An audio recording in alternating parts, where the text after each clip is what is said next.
আসসালামু আলাইকুম, welcome to learning IT HD. আর সাথে আছি আমি মাসুদ মিলন। অনলাইনের কাজে আমরা সবচেয়ে বেশি যে ওয়েব ব্রাউজারটি ব্যবহার করে থাকি সেটি হচ্ছে গুগল ক্রোম।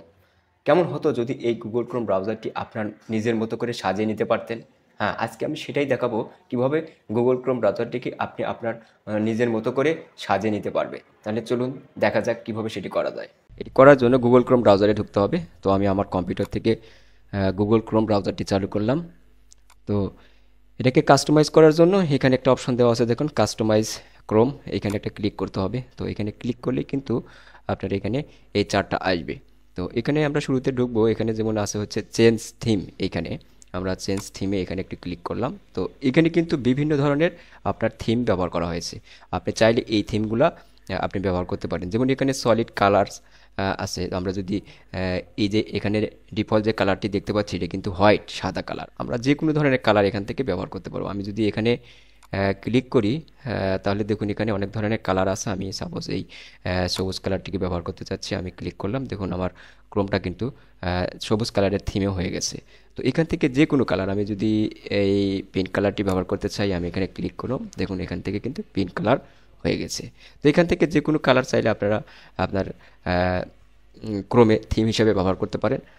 তো আমি যদি একটু ব্যাগে যাই, এখানে যেমন রাইজিং আর্টস আছে। আমরা যদি এই আর্টস এইগুলো ব্যবহার করতে চাই, এখানে অনেক ধরনের আর্টস আছে। আমি এখান থেকে সাপোজ এটি ব্যবহার করতে চাই।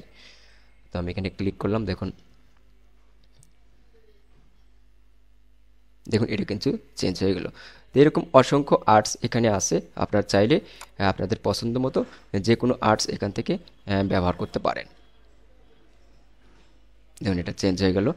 তো আমি যদি ব্যাগে আসি, এখানে আরও আছে, যেমন আপনার এখানে ল্যান্ডস্কেপ ইমেজ দেওয়া আছে। আমরা যদি এই ইমেজগুলো ব্যবহার করি, এখানে আমি ঢুকলাম, ইমেজে অসংখ্য ইমেজ আছে। এখানে যদি আমি যে কোনো একটা ইমেজ ব্যবহার করি, যে আমি এই ইমেজটা ব্যবহার করব, তো আমি এখানে ক্লিক করলাম, দেখুন এই ইমেজে কিন্তু এটা কনভার্ট হয়ে গেছে। এখানে অসংখ্য ইমেজ দেওয়া আছে। আপনাদের আপনাদের পছন্দ মতো যে কোনো ইমেজ কিন্তু থিম হিসাবে ব্যবহার করতে পারেন।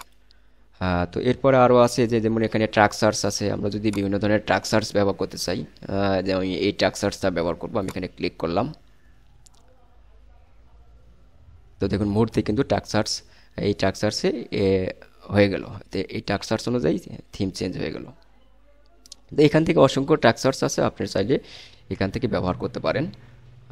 এছাড়াও এখানে অনেক ধরনের, যেমন জিওমেট্রিক শেপস এখানে দেওয়া আছে। আমি যদি এখানে ঢুকি, এখানে অনেক ধরনের শেপ আছে। আপনারা এখান থেকে যে কোনো শেপ চাইলে ব্যবহার করতে পারেন। দেখুন ক্লিক করা মাত্রই কিন্তু আপনার ওই শেপে ওই শেপটি চলে আসছে।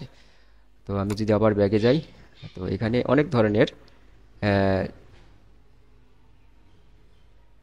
থিম রয়েছে, আপনারা চাইলে এখানে ব্যবহার করতে পারেন। আর এখানে আরেকটা অপশন রয়েছে, আপলোড অ্যান্ড ইমেজ। আপনি যদি আপনার নিজের ছবি দিয়ে, যে কোনো ছবি দিয়ে আপনি যদি থিম হিসেবে ব্যবহার করতে চান, যে কোনো ছবিকে আপনার ব্যক্তিগত, তাহলে সেক্ষেত্রে আপনি কিন্তু এখানে ক্লিক করলে আপনার কম্পিউটারের ভিতর থেকে যে কোনো ইমেজ আপনি থিম হিসাবে ব্যবহার করতে পারেন। আমি এখান থেকে পর আমি এই ইমেজটিকে থিম হিসাবে ব্যবহার করতে চাচ্ছি। তো আমি এটাকে সিলেক্ট করার পর ওপেন করলাম, দেখুন এটা কিন্তু আমার ইমেজটা কিন্তু থিম হিসাবে হয়ে গেছে।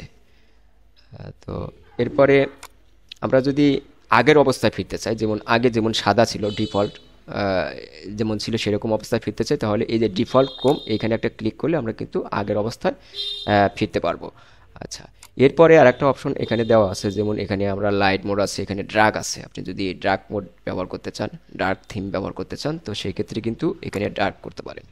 তো ডার্কের এখানে ভিন্ন ভিন্ন কালার আছে। আপনারা চাইলে এখানে ভিন্ন ভিন্ন কালার অনুযায়ী ডার্ক থিম ব্যবহার করতে পারেন। সুন্দর। তো আমি এটাই রাখছি, এটাই আমার পছন্দ। তো ধন্যবাদ। ভিডিওটি ভালো লাগলে অবশ্যই লাইক কমেন্ট শেয়ার করতে ভুলবেন না। আর পরবর্তী ভিডিও দেখার আমন্ত্রণ রইল। সে পর্যন্ত সবাই ভালো থাকবেন।